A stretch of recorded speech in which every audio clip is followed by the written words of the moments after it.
ঢাকা একটি অত্যন্ত জনবহুল মেগা সিটি। জনসংখ্যার তুলনায় রাস্তাঘাটের সংখ্যা অপ্রতুল, যানবাহনের চাপও অত্যাধিক বেশি। আর পিক আওয়ারে নগর জীবনের চেনা ছবি, দীর্ঘ যানজট, ক্লান্ত মানুষ আর অপেক্ষার প্রহর। এই বাস্তবতার মাঝেই কখনো কখনো যুক্ত হয় ভিআইপি মুভমেন্ট। প্রেসিডেন্ট, প্রধানমন্ত্রী, মন্ত্রী কিংবা এমপিদের চলাচলের সময় সাময়িকভাবে থেমে যায় পুরো ট্রাফিক ব্যবস্থা। সাধারণ মানুষের ভোগান্তি যেন তখন তিনগুণ হয়ে ওঠে। কিন্তু সম্প্রতি একটি ব্যতিক্রমী দৃশ্য দেখেছে রাজধানীবাসী।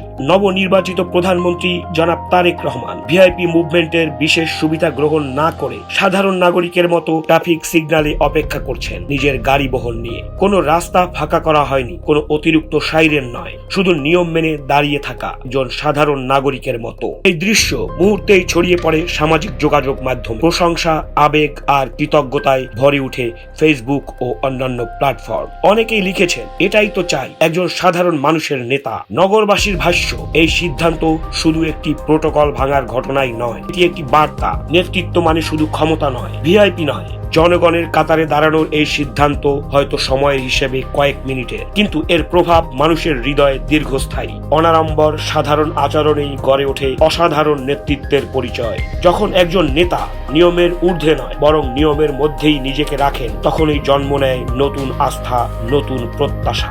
আপনারা দেখছেন দৈনিক গণকণ্ঠ।